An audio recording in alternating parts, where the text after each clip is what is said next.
Good evening dear students. इस video में हम लोग नोडल एनालिसिस की दो प्रॉब्लम्स सॉल्व करेंगे। तो स्टार्ट करते हैं।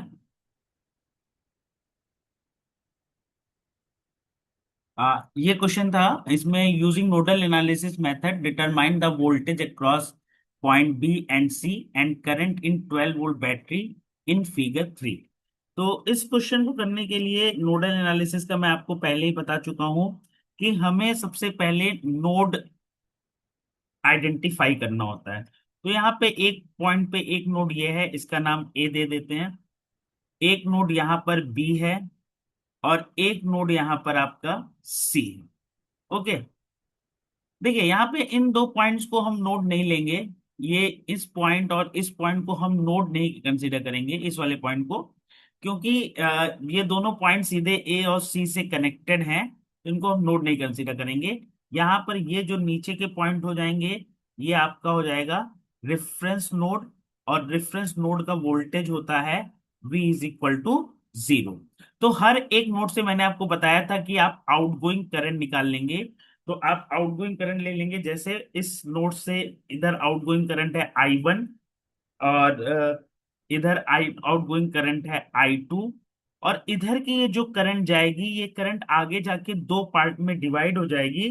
तो यहाँ पे मान लेते हैं करंट I3, और यहाँ पे करंट हो गई I4। नेक्स्ट, बी नोड पे, बी नोड पे इधर से ए से पहले ही करंट आ रही है I2। अगर एक बार करंट हम एज्यूम कर चुके हैं तो दोबारा हम किसी ब्रांच में करंट एज्यूम नहीं करते हैं। देन इस वाले ब्रांच में करंट हो जाएगी I5, और इस वाली ब्रांच में करंट हो जाएगी I6। ओके, देन अब सी नोड पे आते हैं। सी नोड पे देखिए, इधर से पहले ही इस ब्रांच में हम करंट एज्यूम कर चुके हैं I6, तो अब इस पे हम करंट एज्यूम नहीं करेंगे। और इधर ऊपर से यहां पर इस पे एक करंट I4 आ रही है, और इधर से एक करंट I3 आ रही है, ये भी हम पहले से एज्यूम कर चुके हैं। यहां पर सी से डाउनवर्ड साइड में एक करंट जाएगी, जिसका हम नाम दे देते हैं I7। अब हर एक नोड पे हम अप्लाई करेंगे केसीएल। तो KCL at node A, node A पे केसीएल अप्लाई करने पे आप देखिए तो क्या आ जाएगा, I1 प्लस I2 आउटगोइंग, और इधर से ये आउटगोइंग I3 और I4 है। तो I1 plus I2 plus I3 and plus I4 is equal to 0। I1 देखिए current, I1 current node A से, नोड ए का वोल्टेज हम मान लेंगे VA, नोड बी का वोल्टेज मान लेंगे VB, और नोड सी का वोल्टेज मान लेंगे VC। तो नोड ए से करंट इस बैटरी की तरफ जा रही है 12 वोल्ट बैटरी पे। तो मैंने हमेशा आपको, मैंने इसको बताया था कि जैसे नोड ए से है, अगर अब आप I1 में निकालेंगे तो I इज इक्वल टू होता है V/R। तो इस 4 ओम रेजिस्टेंस के अक्रॉस कितना वोल्टेज होगा, VA, VA। और मैंने बताया था बैटरी का, इसके लिए शॉर्ट ट्रिक मैंने बताई थी कि बैटरी की जो नीचे पोलैरिटी है, उसी पोलैरिटी को आप ले लीजिए, VA-12/4। ठीक है, अगर मान लीजिए यहां बैटरी पे नीचे पॉजिटिव पोलैरिटी होती तो ये हो जाता VA+12/4। देन I2 करंट आपकी फ्लो कर रही है 3 ओम रेजिस्टेंस से, और वोल्टेज ए से बी की ओर। तो ये आ जाएगा आपका VA+VA-VB, VA-VB/3, प्लस I3 आपका आ जाएगा। देखिए, I3 ए से सी की ओर फ्लो कर रही है करंट, और ए से सी की ओर फ्लो कर रही है, तो VA-VC, और थ्रू 4 ओम रेजिस्टेंस फ्लो कर रही है, तो VA-VC इज इक्वल टू 4। और I4 करंट देखिए, I4 करंट इस ब्रांच में फ्लो कर रही है I4, और इस ब्रांच में पहले से 9 एम्पियर का करंट सोर्स लगा है। इसका मतलब I4 एक मैग्नीट्यूड में 9 एम्पियर के इक्वल होगा। और क्योंकि इसकी डायरेक्शन करंट सोर्स के डायरेक्शन के अपोजिट है, तो यहां पे ये निगेटिव लग जाएगा। तो I4 की वैल्यू हो जाएगी -9 इज इक्वल टू 0। अब आप इसको जब सॉल्व कर लेंगे, तो सॉल्व करने पे पहली इक्वेशन आएगी 10VA -4VB -3VC is equal to 144। भाई इसको सॉल्व करने में आप क्या है, नीचे आप 12 एलसीएम ले लेंगे, 12 एलसीएम लेके आप इसको सॉल्व कर लेंगे। तो आपको ये फर्स्ट इक्वेशन मिल गई, वीए वीबी और वीसी के बीच में पहली इक्वेशन। अब इसी तरह आप लगा दीजिए KCL at node B. Node B पे जब आप केसीएल लगाएंगे तो नोड बी पे आपकी देखिए इनकमिंग करंट है I2 और आउटगोइंग करंट है नोड बी पे I6 plus I5। I6 plus I5। तो I2 जो करंट है वो नोड ए से बी की ओर फ्लो कर रही है, इसलिए हम इसको ले लेंगे VA-VB/3 is equal to I6 current node B से रिफरेंस नोड की ओर फ्लो कर रही है। नोड बी से रिफरेंस नोड का वोल्टेज कितना होता है बेटा, 0, इसलिए VB-0/4 प्लस I5 जो है, सॉरी, आई ये I5 ये है और ये I6 है। ठीक है, I6 आपकी फ्लो कर रहा है, I5 आपकी फ्लो कर रही थी बी से रेफरेंस नोड पे, तो क्या हो गई VB-0/4। और I6 आपकी फ्लो कर रही है VB बी नोड से सी नोड की ओर, तो VB-VC/4। ओके, आप इसको सॉल्व कर लेंगे, नीचे 12 एलसीएम ले लेंगे और इक्वेशन सॉल्व कर लेंगे, तो ये इक्वेशन आएगी 4VA-10VB plus 3VC is equal to 0। ये इक्वेशन आ जाएगी। ओके, इसे मान लेंगे इक्वेशन नंबर 2। देन फिर नोड सी पे आप केसीएल लगा देंगे, KCL at node C. Node C पे केसीएल लगाने पर बेटा देखो इनकमिंग करंट आपकी है I3 plus I6 plus I4, ये तीनों इनकमिंग करंट है और आउटगोइंग करंट है I7। अब I3 करंट देखिए तो नोड ए से नोड सी की ओर फ्लो कर रही है थ्रू 4 ओम रेजिस्टेंस, तो इसकी वैल्यू हो जाएगी VA-VC/4 plus I6 node B से फ्लो कर रही है सी की ओर, तो VB-VC/4 प्लस I4 देखिए 9 एम्पियर के करंट सोर्स में फ्लो कर रही है और इसकी वैल्यू है -9।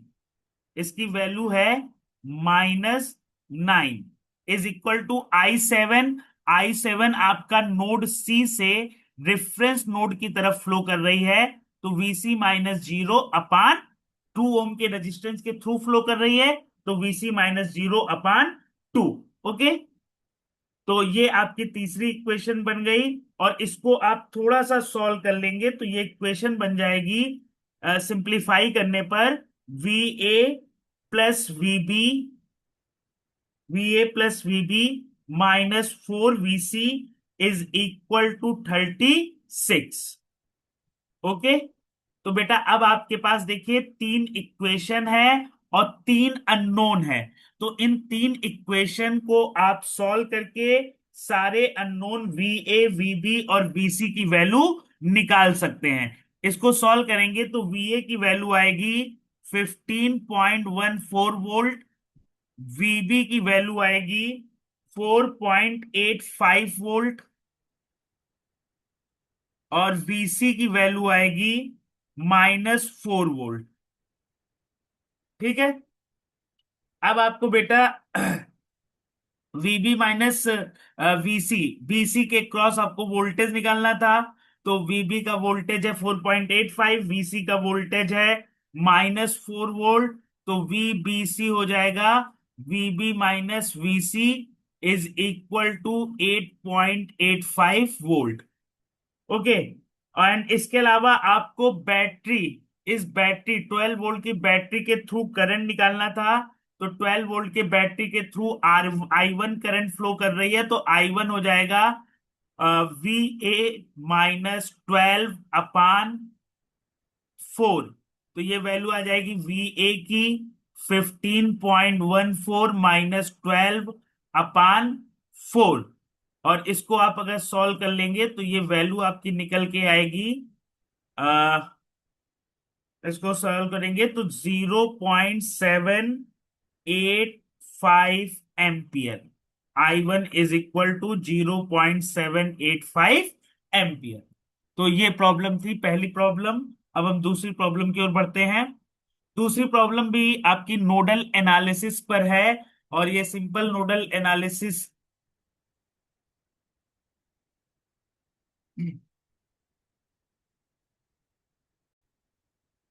दूसरी प्रॉब्लम बेटा आपकी, अगर ध्यान दीजिए तो यहाँ पर सबसे पहले नोडल एनालिसिस से करना है, तो नीचे की जितनी भी नोड्स हैं इन सबको हम मान लेते हैं रेफरेंस नोड, और इनका वोल्टेज जीरो हो जाता है।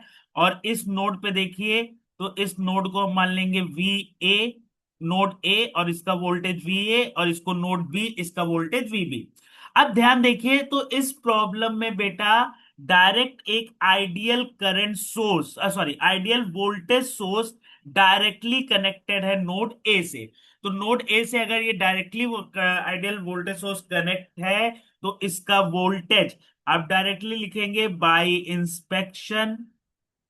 Inspection VA is equal to 6 volt. VA is equal to 6 volt. तो इस टाइप का अगर क्वेश्चन आ गया तो आप लकी हैं कि आपको एक नोड पे केसीएल लगाने की जरूरत नहीं होगी। भाई हम नोडल एनालिसिस क्यों करते हैं? नोडल एनालिसिस करते हैं नोड का वोल्टेज निकालने के लिए, और इसने यहाँ डायरेक्टली कनेक्ट कर दिया, तो इस नोड का वोल्टेज क्या हो जाएगा? 6 वोल्ट। अब आप यहाँ पे करंट मान लीजिए, यहाँ इस पे मानने की जरूरत नहीं, लेकिन आप लिख लेते हैं I1 I2, और यहाँ पे करंट जाएगी आउटगोइंग करंट इस बी नोड से, यहाँ पर I3, और यहाँ पर I4। इस ब्रांच में आपने पहले ही मान रखा है I2। तो अब देखिए, आपको नोड ए पे केसीएल लगाने की जरूरत नहीं है, क्योंकि नोड ए का वोल्टेज आपको पहले ही मालूम चल गया। अब आप लगाएंगे by KCL at node B. तो नोड बी पे केसीएल लगा दीजिए बेटा। इनकमिंग करंट है I2, आउट गोइंग करंट है I3 प्लस I4।